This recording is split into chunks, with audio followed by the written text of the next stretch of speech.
listener is ever left behind. The following program on KCAA is pre-recorded. Welcome to The Mortgage Voice with Jeff Barton, your voice in the mortgage industry.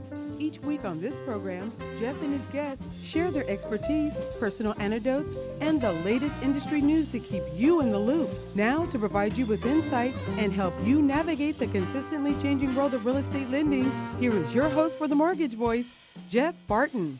Welcome back, everybody. I'm Jeff Barton, your voice in the mortgage industry. Thanks very much for tuning into the show, for tuning in each and every week.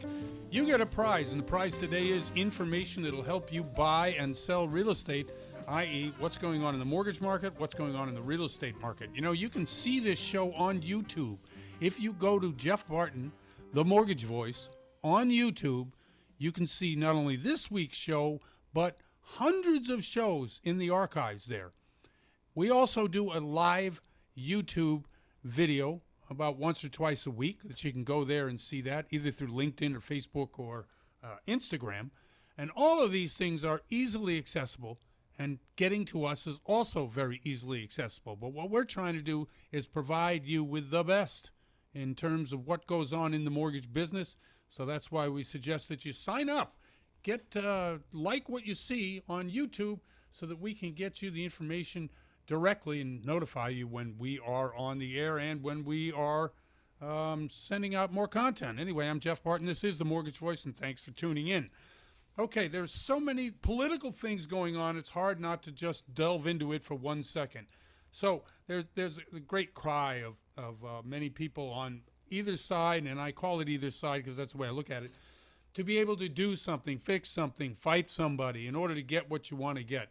Well, there are many places that you can go to do that. If you want, you can go over to Ukraine. You can go to a number of other southern cities in other countries, South America, Central America, Mexico. You can get all the violence you want. However, if you really want to know what happens when a country doesn't allow you to speak, when a country doesn't allow you to make any particular comments about what's going on in the economy, you see how I drew that back in? The Chinese economy. Now, I talk about China all the time, and one of the reasons I do that is because in a competitive world and the way things look to people who view economics, they say, okay, who's number one, who's number two? This one's coming for that one. Why is one more indispensable than another? There's an article, a great article, by the way, and I'm going to try to figure out exactly who wrote this article. Okay, there's China's dim prospects turn disastrous. This is an article that was in The Hill. Anybody knows to read The Hill and read that publication online? It's great. What they talk about is the same thing that we've talked about in Chinese property sector. Now, 400 million Chinese have come out of poverty into the middle class over the last 25 to 40 years. That is an incredible, and I've talked about it too. Probably the most unheralded great events in human history has been that fact.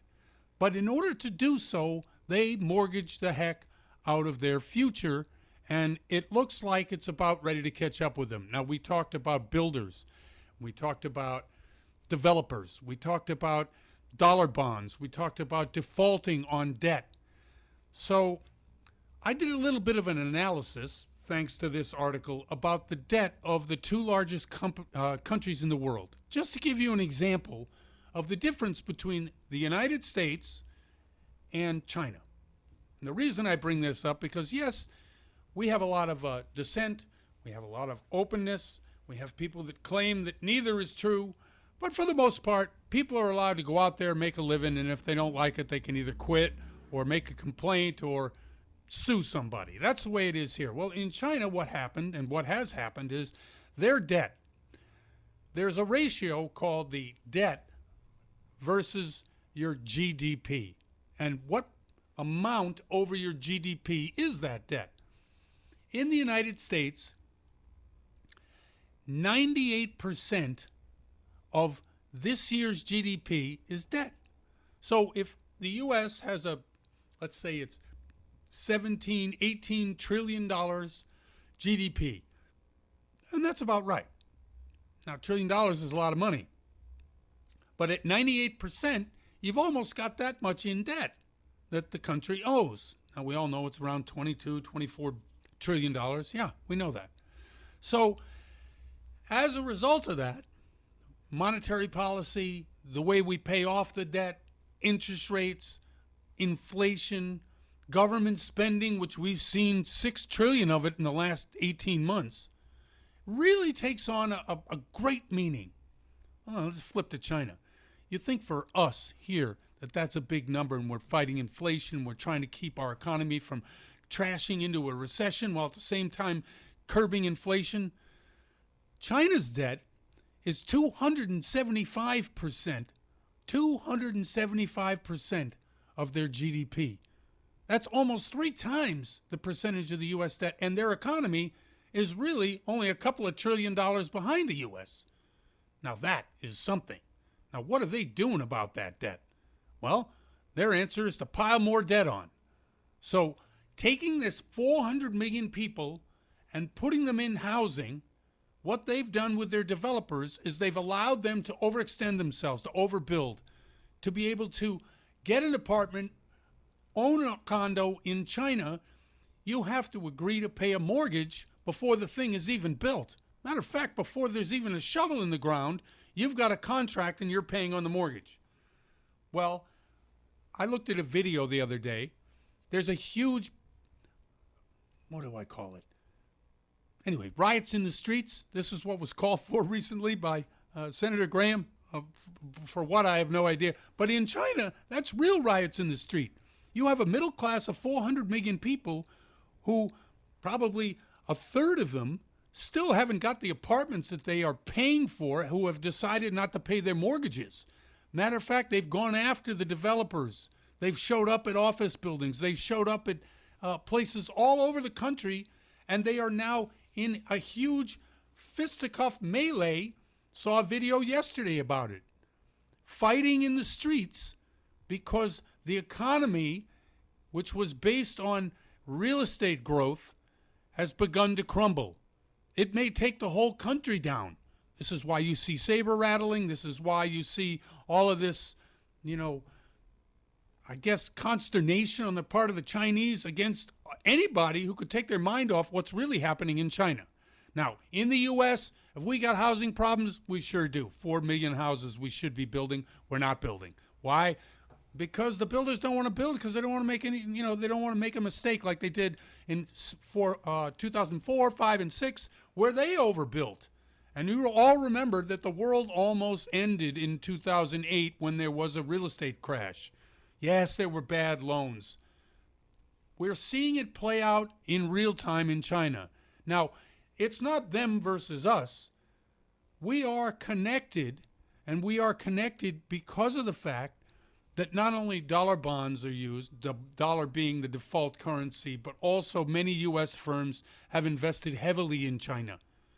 Many U.S. firms still go to their manufacturing core in China to outsource their particular manufacturing and to get raw materials made into something and shipped back to the U.S., which is also one of the reasons why the lockdowns are so heavy in China. Yes, we have problems in the U.S., and yes, there are some issues that we need to deal with when it comes to, economic growth, inflation. Is the Fed doing the right thing by tightening? Now, Mohammed El-Aran, yeah, he says we are. Everybody knows who he is. Jamie Dimon, yeah, he says we are. He said we were behind the curve before we rose interest rates or made interest rates go up. I don't know what the word is. But to be honest, we are not behind the curve now. We might see another 75 basis points in terms of raising the raising the interest rates. Sorry, I was reading something. But when you think about things that could happen and haven't happened, the reason they haven't happened is because the strength of the U.S. economy is so far and above some countries which really borrowed heavily, so heavily that they're about ready to crash their entire economy. And they're blaming it all on a bunch of other things. It's a problem in China. It's not a problem here. So Be careful what we all think is wrong about here. Look around the world and see what's going on. Anyway, I'm Jeff Barton.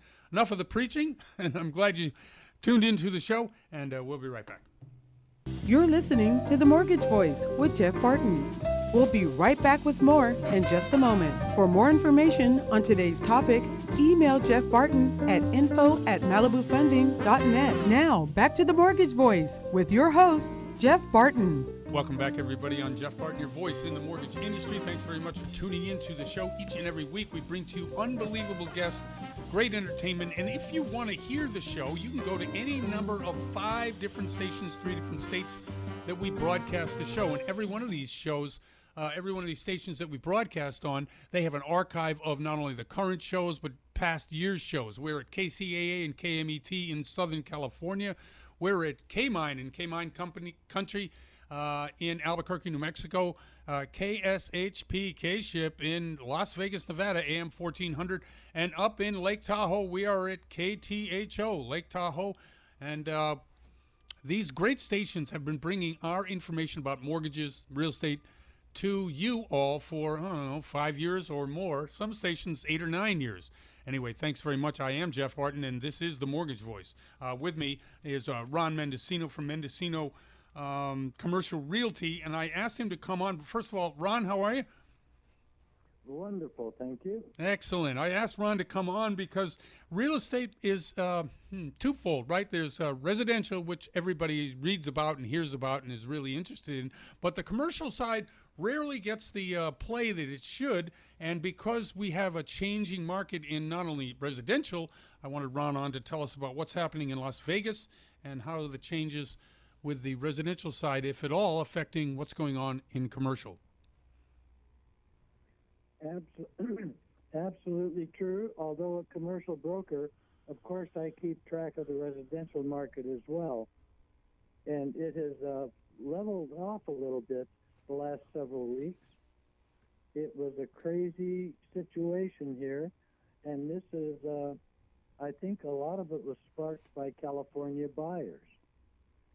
A typical listing on a home had 8 to 10 offers within a week or so of it listing, and many of the sales were cash. Some of my students have told me that up to 40% of the transactions were cash instead of finance. Wow. And that was amazing. Yep. In particular, California is coming to town. They sold a home for $1.5 million in California, came here, and what was really making the problem is they were willing, because of the demand, they were willing to pay $20,000 to $50,000 over appraisal. And so the typical buyer was shut out of the market. Right, especially the typical local buyer. Exactly. The young couple having their second child, right, trying to participate in the American dream. So Las Vegas is it's on fire. Still? Okay. It is amazing. In particular, we've had esports and so forth. The right. casino changes here are amazing. Station casinos who have local stations, primary local customers, they tore down 3 casinos, are scheduled to have 3 of the local casinos that had been shut down since COVID. And they say they're going to sell the land, which is amazing. And so warehousing has just been enormously strong here. Right. We have somewhere in the area of a 2% vacancy. Wow. So it's just been amazing. And if a person wanting to buy a piece of land in order to build a warehouse or to build apartments, it has been a minimum of $1 million per acre, which has driven up the incredible cost to build anything right now. So that has been remarkable. The town, we have several new hotels are starting to be built already on the south end of the strip, and a lot of it is venues for entertainment as well. Right. So the town is on fire, but the folks building a warehouse or retail, it's taking forever because permits pulled. In the last quarter, however, they've dropped off about 25% because it's been very difficult to build. For example, permits take months. Right. And now Nevada Energy has to be on site when they start the building, and they are 6 to 8 months out once you try to make an appointment. So that has led to incredible pricing on warehousing and retail centers. Now, as you're familiar, as the mortgage rates started going up, that has changed the product available to investors. Right. That market has been also very hot. As a matter of fact, as an example, a couple of months ago, a McDonald's restaurant came on the market for an investor to purchase, and it was offered for $3.8 million with a 3.2% return on the money. And it sold in under a week. Well, that's a terrible return. And it sold that course. quickly. Oh, my gosh. That's it is so surprising. That's why I'm sharing that information with right. you. The return was crazy, but all of a sudden, we're unable basically to handle an investor now. We had a couple investors looking for property, and the interest rates rose to be higher than the return. So there was nothing they could buy if they were getting financing. So they had to come in with cash. I had a couple clients, they needed financing, and so they were unable to purchase right now. Huh. And of course, because of the high interest rates, the sellers were having a heyday, of course. Of course. On the other hand now, and they lag behind typically, when interest rates tick upwards, the sellers finally catch on and have to lower their prices a little bit. Of course. So I'm finally starting to see some of that happen. So hopefully, now is that the interest rates... Ron, is it crossed over into commercial? I mean, are you seeing any sign that commercial might become more affordable in terms of cap rates that you can get on a return, or is it still going to be this paltry 3%, 3.5%? Well, the sellers are always slower to recognize what's going on. Yeah, that's true. So they're reluctantly starting to reduce the prices a little bit, which of course raises the return. And now it's crept upwards to 3 to 5% in some cases. Okay, well, 5%. Which is approaching closer to the rates. Now we've seen Vegas flip a lot over the last 20 years. I.e., it'll be a hot market one day, and then the next day, you'll find hard pressed to find any buyers. Do you see that in the offing, or is there just way too much demand, both commercially and residentially? There's still a tremendous demand. Right. But what has dropped off, Jeff, has been the sales. Yeah. Like I have two clients totaling between the two of them about $4 million in sales, and they have to go into waiting till the prices come down some. Right. So it has slowed the sales, actually. But interestingly enough, the interest rates have created other issues because about 75% of our transactions, commercial transactions, are leases in Las Vegas. Of course. And now what has happened with the interest rates, we have gone 10 or 12 years, Jeff, in which every lease that we did commercially was 3% annual increases in the rent. Right. Well, so that's 10 or 15 years. I had no pushback. Tenants expected it, and landlords got it, and everyone was happy. But all of a sudden, with inflation being 7 or 8%, what the heck is a landlord supposed to protect his return with? New You can't leases. tell. Right. We on a new lease, we cannot tell somebody you're going to get an annual 7 or 8% increase. No, nobody will do that. Hey, Ron, we're up So against it it. is I'm sorry, we very ran out good. of time. Oh, this is terrible. Okay, so could you tell people how they can get in touch with you, especially if they need a good commercial guy out there in Vegas? Absolutely. Thank you. Ron Mendocino, 702-892-7777. 7777. I'm writing that one down too. Okay, so it's 702-892-7777. Absolutely. Look Excellent. forward to speaking to anybody with any interest, and I'm even happy to answer questions. Ron, thank you very much. Once again, you come on, you just knock it out of the park. Tell everybody the information of what's going on in Vegas. I appreciate it. Thank you, Jeff. Thank you, too. That's Ron Mendocino from Mendocino Commercial Realty. I'm Jeff Barton, your voice in the mortgage industry. We'll be right back. You're listening to The Mortgage Voice with Jeff Barton. We'll be right back with more in just a moment. For more information on today's topic, email Jeff Barton at info@malibufunding.net. Now, back to The Mortgage Voice with your host, Jeff Barton. Welcome back, everybody. I'm Jeff Barton, your voice in the mortgage industry. Thanks very much for tuning in to the show each and every week. You know, we're on not only terrestrial radio stations, but we're also on podcasts. And I don't know if we have a list of those podcasts, but I know there's Stitcher and Spreaker and iTunes and iHeartRadio and Google Music Play and all bunch of other ones like podcasts, podclips.io, and of course YouTube. Podclips, I got them all. Oh, man, by the memory. You know, as a quick aside, I'm taking a course, right, at college. I went back to college to see what younger people are like. Hey, you know what?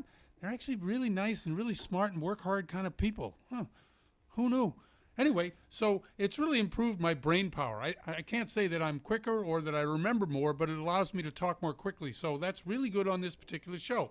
All right, so if you have any of those interests, look us up on those podcasts, sign up, sign in, and you can hear any number of shows, not only this week, but also last week, the week before, going back years and years and years.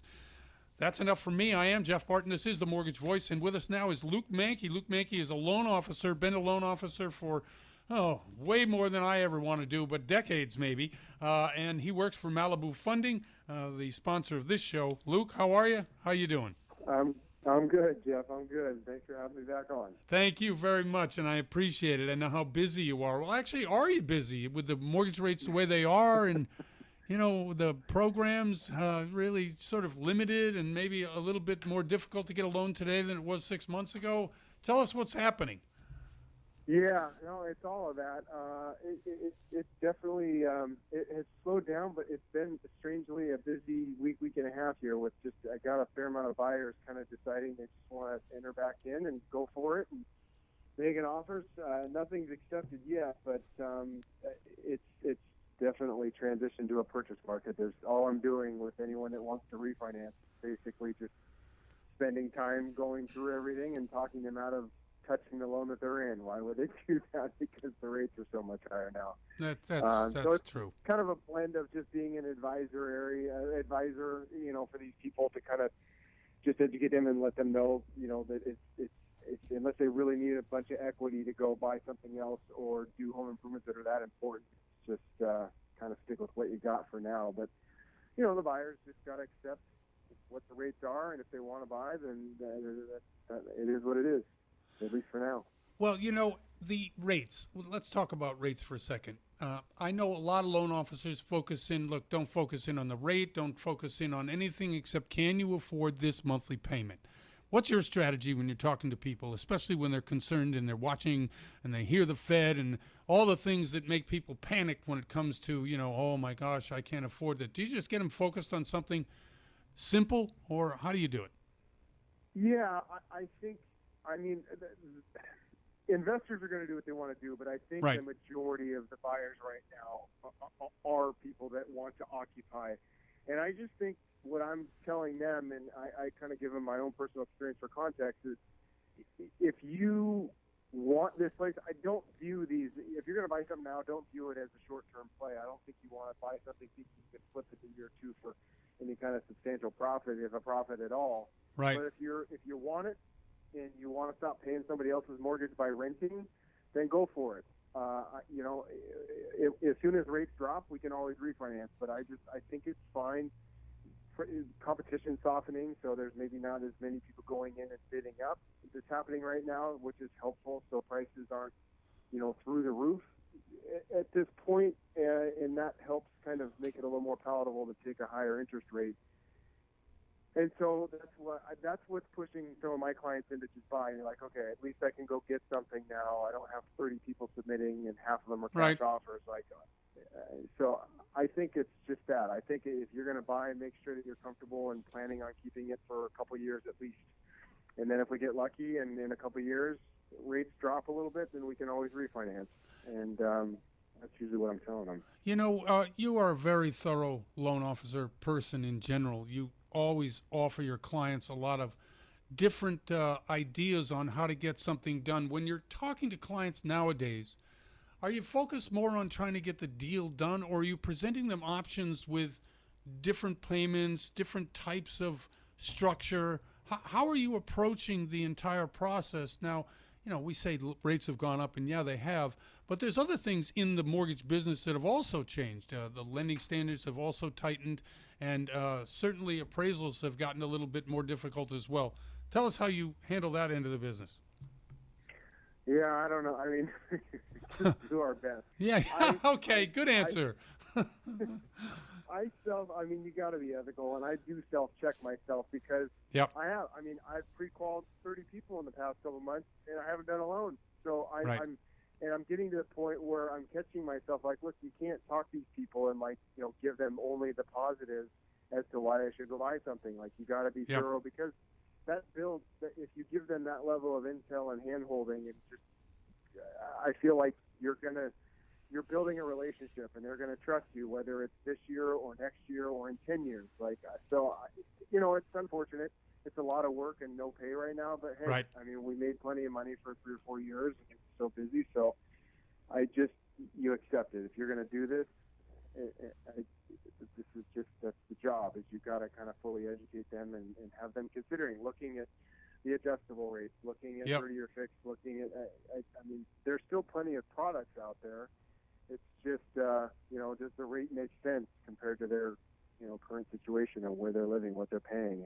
And it's a lot. These are difficult times. This is not OA. This is a whole different thing we're dealing with right now. Right. It'll be interesting to see how it plays out. I agree. Now, let me just jump in there. You talked about loans, the different ways that you can talk to your clients about those loans, and that the mortgage industry, and you let the cat out of the bag, not that everyone didn't know, but that the mortgage industry in general has made a ton of dough in the last 2 years because of COVID and the bailouts and the low interest rates. But how come we read more and more layoffs happening in the mortgage business?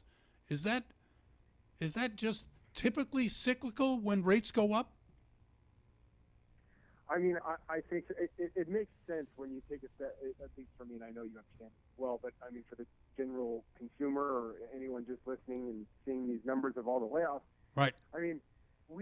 It was just running at a fever pitch for how low the rates were, and so naturally there's all that demand. Well, we need service levels, we need operations to be able to handle all of the volume of submissions. And so there's a bunch of money in it. So, of course, everyone gets brought in and trained and hired. And then now rates go up 3%. Like any other time prior to 6 months ago, you would never tell anyone, like, oh, yeah, rates will go up, maybe sharply, 0.5%, 0.75%. It sucks. Then they hover. We adapt. Maybe they trickle down a quarter, then it trends up. But it's not something where rates go up 3% in 2 or 3 months. Right, that's never true. Happened, at least in my career. Nope. So how does that not just completely put the skids on the market, which it has, and all these lenders and all these companies with a bunch of employees, they got base salaries to pay, these W-2 people. So you have to lay them off. So, yeah, it's going to wreak havoc on our industry with that. I envy them. It's unfortunate being self-employed and contract, but I'm fine with that. I made the bet, and I don't have any overhead. So all these companies that have all this overhead, so all these salaries. Right. There's going to be layoffs. Okay. You know all this, but We're down to about a minute and a half. Program. Give us your favorite program. Not your favorite program, like it's your teddy bear, but I mean, what's the one that seems to be most popular at the moment? The one that seems to be what everybody's interested in. oh gosh, I mean, it's what I mean. Is it 30-year fixed? I Is like it all an of them. ARM program? Is it more of a non-QM? What do you, I mean, I know you like them all, but in terms of what clients are asking for, what is it? It's 30-year. I do wish Okay. that there were more. I understand why they're not competitive, but I do wish there were more competitive arms. But investors don't. I don't think they're as interested in taking those risks because the perceived drop in this market and softening of the market. If that happens, then why create another rate? So I understand why there's no arms. It'd be nice if there's a little bit more aggressive, high fours arms if the 30-year fixed are 5.5% to 6%. But Right. I mean, my favorite, I don't know. I mean, my favorite is any lender that. Couldn't get you the loan done. Yeah. That's pretty funny. Hey, Luke, shout out your number. Let people know how they can get in touch with a great loan officer. And by the way, you do loans in a number of different states. I know that. Yes, we do. Great company, all sorts of options. My number, 818-209-2592. Excellent. Excellent. Thanks, Luke. I really appreciate you coming onto the show. Always a pleasure. Always have a good time when you do. Likewise. Okay, that's Luke Mankey from Malibu Funding. I'm Jeff Barton, your voice in the mortgage industry. We'll be right back. You're listening to The Mortgage Voice with Jeff Barton. We'll be right back with more in just a moment. For more information on today's topic, email Jeff Barton at info@malibufunding.net. Now, back to The Mortgage Voice with your host, Jeff Barton. Welcome back, everybody. I'm Jeff Barton, your voice in the mortgage industry. Thanks very much for tuning into the show, for tuning in each and every week. We bring you great information, the information that you're going to need when you make decisions about whether you're going to buy or sell real estate. Normally, in a market that's normal, and I don't know if we've had a normal market over the last 15 years, ever since '08 all the way through now with COVID and the like, we see interest rates going up and down. But before all that, if you want to see me or if you want to get in touch with me, themortgagevoice.com is our website. If you go there, you can see people who have been on the show, the guests, hear a number of different shows, certainly, and you can get in touch with us. That's themortgagevoice.com. I am Jeff Barton, and this is The Mortgage Voice. As I said, we bring great people to the show. And our next guest is first time on the show, Glenn Stern. He's from Kind Lending. I think you're the founder at Kind Lending. Joins us now. Glenn, how are you? I'm doing great. How you doing, Jeff? I'm okay. Thank you very much. Now you have a good history in the business. Have built some successful companies, and now are with Kind Lending. How long's Kind Lending been around? Well, we have been around. About 3 years. Jumped in about 3 years ago. And before that, I had founded Stearns Lending and had that for about 28 years. And, we became the largest wholesale lender in the country. I think second largest lender at one point. So been around for a little while.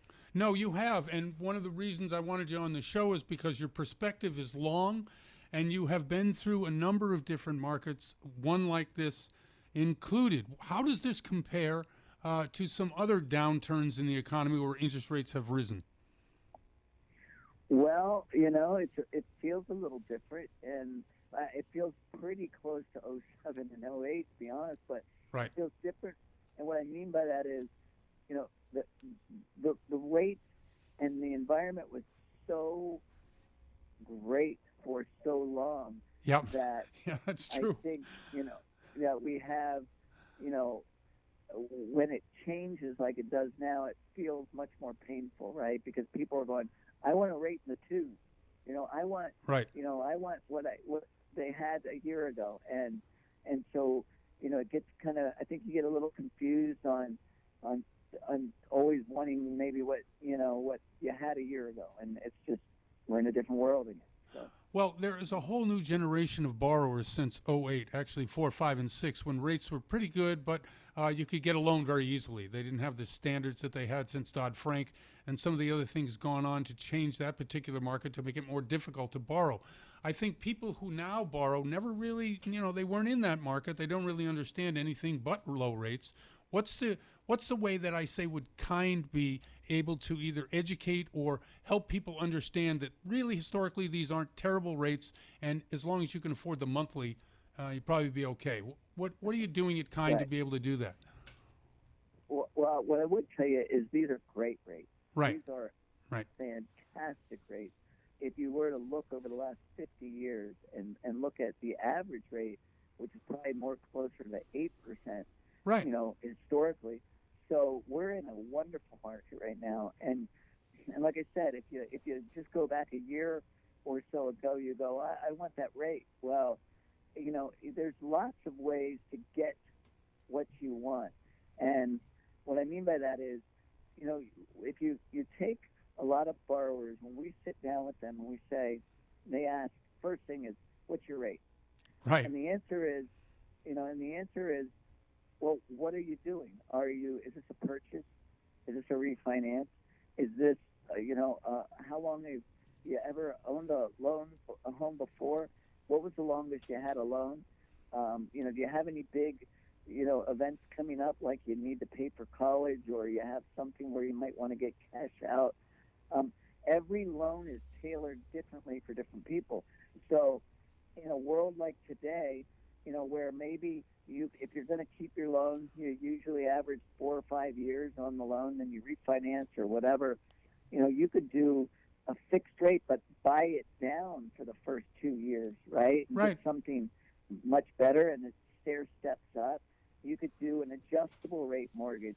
Maybe it's fixed for the first 5 years, and then it starts to adjust. There's so many options out there that can get a borrower what they're looking for, and in again a time where you have fantastic interest rates. They just might not be, where they were a year ago when COVID and the world was on fire. So Now, with some of the companies like United Wholesale or Rocket Mortgage, they have been at a war with each other, trying to see who can outdo the other to get market share, and whether they're lowering rates, cutting margins, whatever they can do in order to do that. Do you see any danger, like it was in '08, that certain loans would get through that may not necessarily or should not necessarily get through? I'm talking, of course, about any kind of fraud in the market. Is this type of market that you worry more about that than you used to when rates were lower? no, we're in a different time where now, Right. I think the lending world has wised up to technology, right? We can go in real quickly and run your W-2s or get a snapshot of your tax returns through what you and I know as a 4506 form Right. out there. There's lots of ways to verify your bank statements directly from the bank, and a lot of other things that make it a lot harder to do bad loans, right? And Right. so I think the world has learned, to just be able to qualify you on what you actually do. But what's happened recently, and it's happened, I think, because rates have ticked up a little bit, is it's allowed other investors in the market to come in, not just loans backed by the government, Fannie Mae, Freddie Mac, et cetera, FHA and VA loans. Now you have outside investors coming in, and a lot of them do loans a little differently, and they're catered to maybe the investor or catered Right. to the self-employed borrower. And again, I'm sure you talked about the non-qualified mortgages out there, the non-QM loans, Yep. where they aren't backed and they have the same, restrictions as some of these other loans. Well, they're opening up a lot of doors for people, but they're not like the 2007 and 8 loans or back before then, where they are as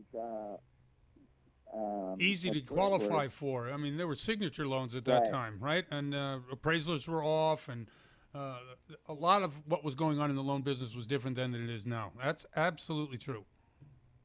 Yeah, and so I think we've wised up a little bit, and I think a lot of that comes just from competition. And you go back to that war that's on there.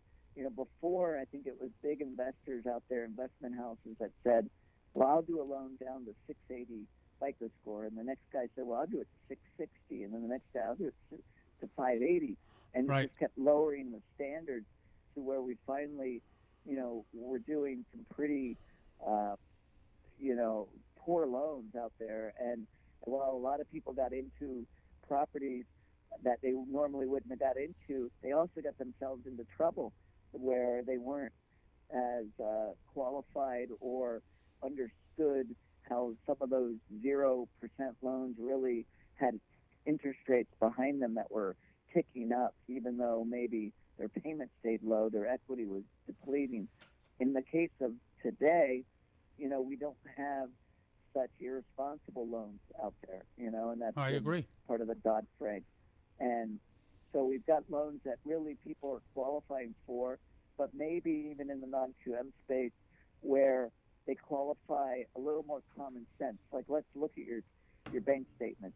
You show cash, coming in and out of your bank, which shows a banker that you can qualify because you have cash flow that makes it, those kind of loans are a lot different than when it used to be just state your income, right? And Right. That's all you need to do.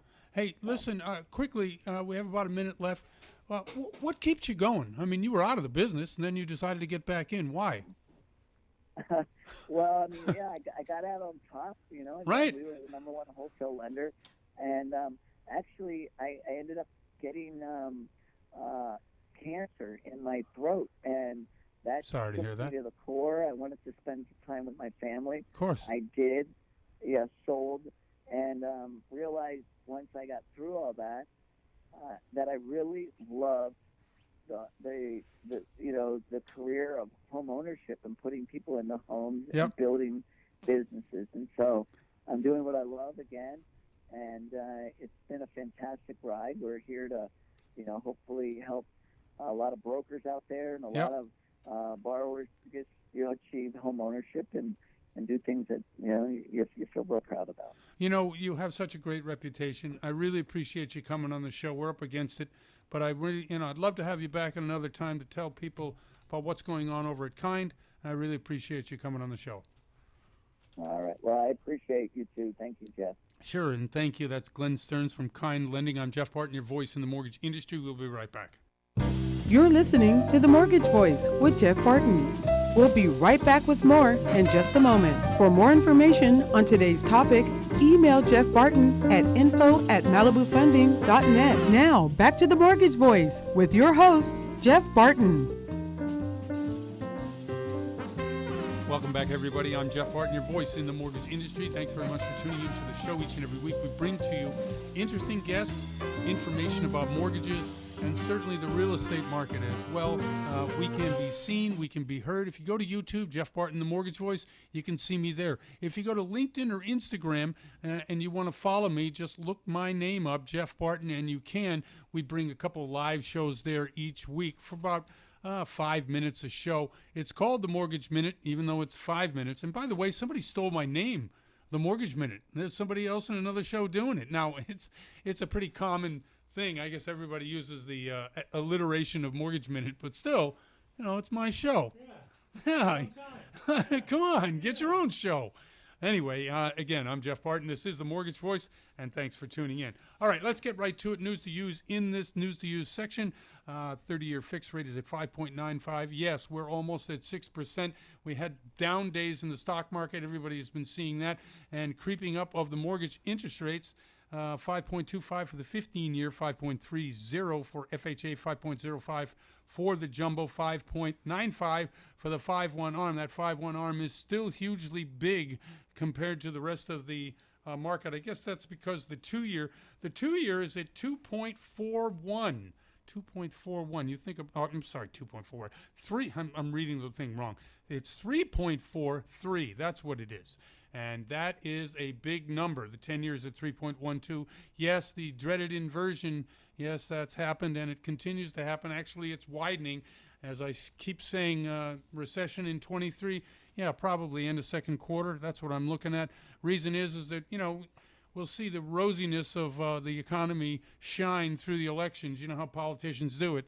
Anyway, let's see. Okay, right message sent.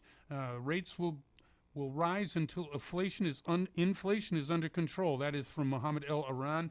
He's a major economist. Anybody who knows who he is knows what I'm talking about.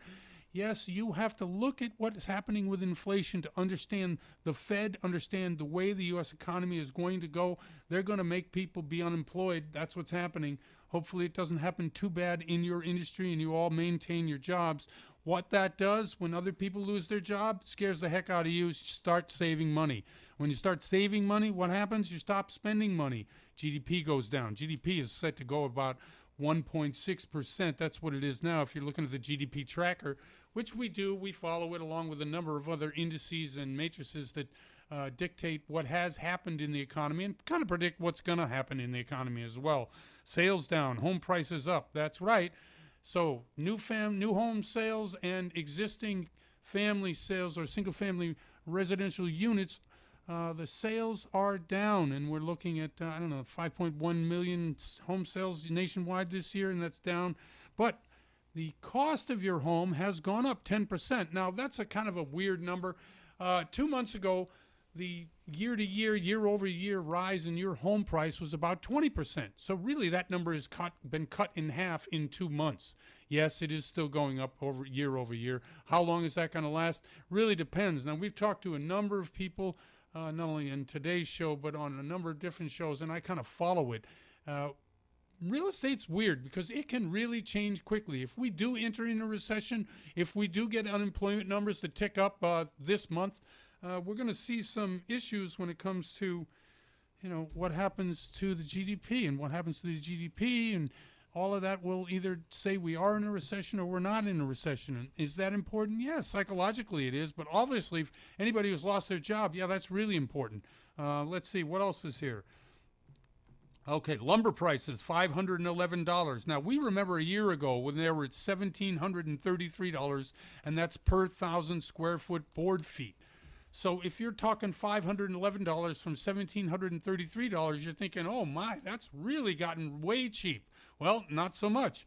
When we started before the pandemic, prices for lumber were, where is the number? $400. So we've really gone up almost 25% from pre-pandemic levels. That makes it more expensive to build anything. We had a couple people on the show recently talking about permitting, talking about how do you get a new house built. I had actually someone, now granted, it's Southern California, granted, it's in Malibu, California where I live. However, they were talking about buying a piece of land and building a property. You might as well just, camp out, dig a big hole, and bury all your money in it, because that's where it's going to go. Most of the money you spend now is in soft costs, not only spending money on soft costs, i.e.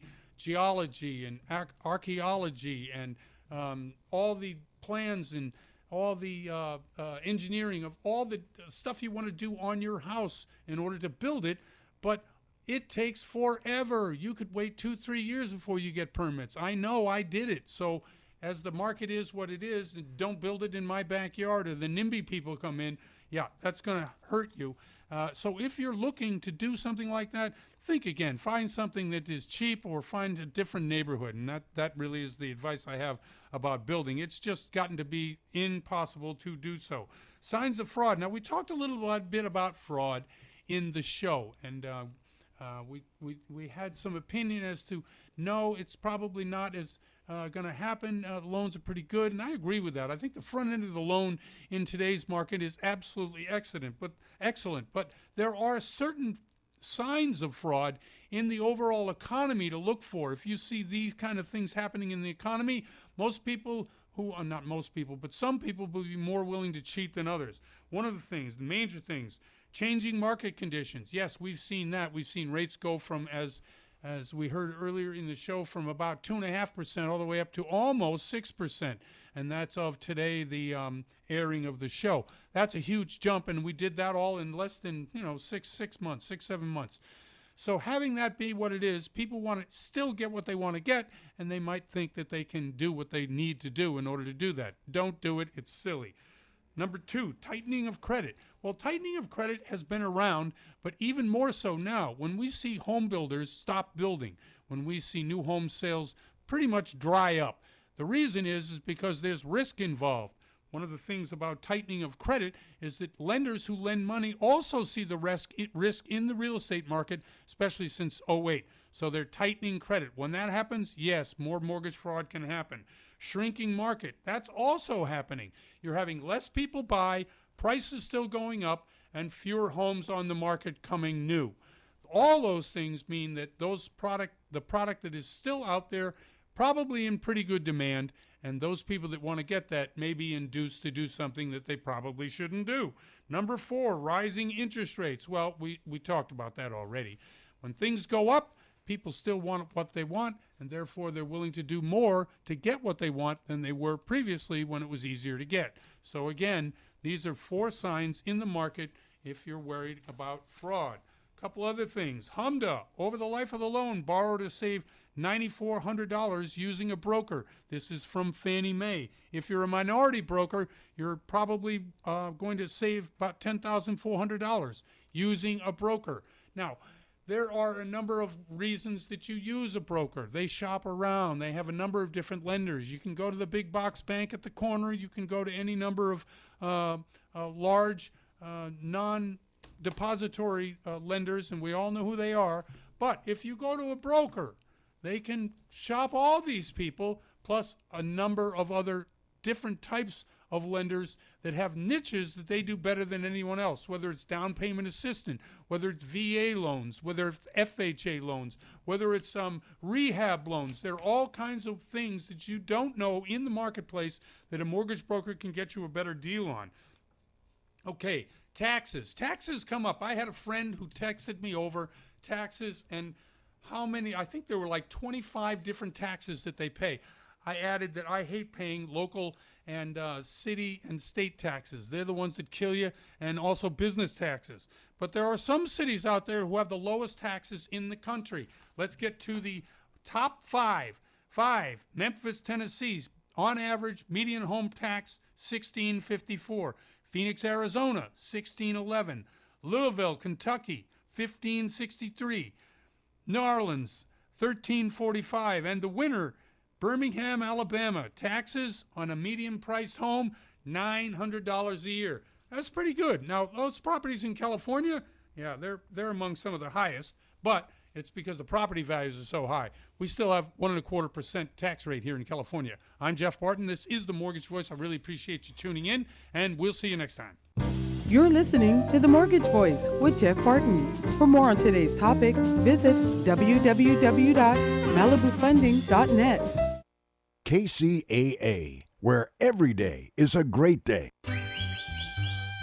Open for takeout and delivery, El Tapiac Mexican food restaurant in the Tri-City Center of Redlands is back. Their entire family is on hand to serve up their delicious burritos, machaca, chorizo, huevos rancheros, steak and eggs, just part of their mouth-watering great food. Since 1531, people have marveled at the miracle of El Tapiac, and now you can marvel at the great food the Lugo family has been serving up for over 2 decades, nestled quietly in the corner of the Tri-City Center shopping mall next to Burlington Coat Factory. Support them. They can't wait to serve you some of their delectable, authentic, south-of-the-border Mexican fare at great prices, served up with love. Support the area's best-loved Mexican food restaurant in these tough times. Order up a tasty meal on the phone for delivery or takeout for breakfast, lunch, or dinner from 10 a.m. to 6 p.m. Call 909-307-0017. That's 909-307-0017, or Google El Tapiac Redlands and treat yourself.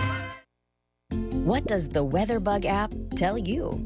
My commute will be a doozy today. Pack my allergy meds. Lightning. Pick up a pizza, not a tennis racket. With more free map layers than any other weather app, WeatherBug tells you more of what you need to know to prepare you for the unpredictable. Discover why over 10 million users choose WeatherBug. Maybe it's a commute to the couch day. Download the WeatherBug app today for free. This segment is sponsored by PressPrint, Southern California's best full-service union printer and mail house. They offer the lowest prices around with unmatched service and reliability and free delivery throughout SoCal. PressPrint can print anything from letterhead, business cards, and campaign literature to mailers of any size, lawn signs, banners, door hangers, or just about anything you might want.